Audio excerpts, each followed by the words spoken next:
नमस्कार, मैं हूं वैशाली। आप देख रहे हैं the Bharat times news channel. आइए रुक करते हैं आज की बड़ी खबर पर।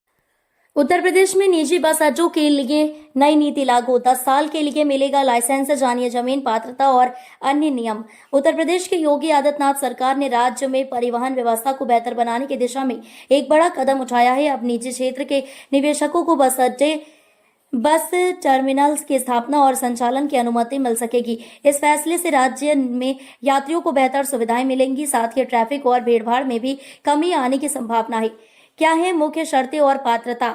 इस नई नीति के तहत निजी बस अड्डों की स्थापना और संचालन के लिए कुछ महत्वपूर्ण मानदंड तय किए गए हैं, जिनका पालन करना अनिवार्य होगा। कम से कम 2 एकड़ भूमि आवश्यक है। आवेदक की नेटवर्थ ₹50 लाख और वार्षिक टर्नओवर 2 लाख पिछले वित्तीय वर्ष का अनिवार्य है। आवेदन व्यक्तिगत रूप से या कंसोर्टियम के रूप में किया जा सकता है। एक जिले में अधिकतम 2 और पूरे प्रदेश में अधिकतम 10 बस अड्डों की अनुमति दी जा सकती है। एक ही मार्ग पर एक से अधिक बस अड्डे खोलने की अनुमति नहीं होगी। लाइसेंस और संचालन अवधि। इस नीति के तहत निजी बस अड्डों को संचालन के लिए 10 वर्षों का लाइसेंस दिया जाएगा। यदि संचालन संतोषजनक पाया गया तो इसे अगले 10 वर्षों के लिए नवीनीकृत भी किया जा सकेगा।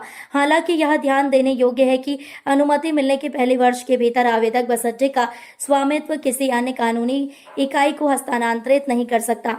इन निजी बस अड्डों की स्थापना और संचालन को नियंत्रित करने के लिए नियामक प्राधिकारी समिति का गठन किया जाएगा। जिले के पुलिस कप्तान या पुलिस आयुक्त प्रणाली वाले शहरों में आयुक्त द्वारा नामित अधिकारी, नगरीय निकाय या विकास प्राधिकरण के प्रतिनिधि, उप जिलाधिकारी, एसडीएम, क्षेत्रीय परिवहन अधिकारी, आरटीओ, प्रवर्तन शाखा, उत्तर प्रदेश राज्य सड़क परिवहन निगम के सहायक क्षेत्रीय प्रबंधक, लोक निर्माण विभाग, पीडब्ल्यूडी के अधिशासी अभियंता अध्यक्ष द्वारा नामित कोई विषय विशेषज्ञ।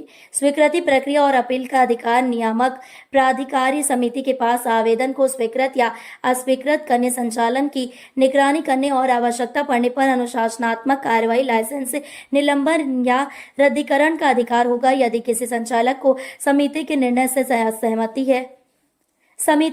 से असहमति है तो वह मंडलायुक्त कमिश्नर के पास अपील दायर कर सकता है। उद्देश्य और संभावित लाभ। सरकार की इस नीति का मुख्य उद्देश्य है यात्री सुविधाओं को आधुनिक बनाना, निजी निवेश को प्रोत्साहित करना, सार्वजनिक परिवहन व्यवस्था में सुधार लाना, बेरोजगारी को कम करना और स्थानीय स्तर पर रोजगार के अवसर बढ़ाना।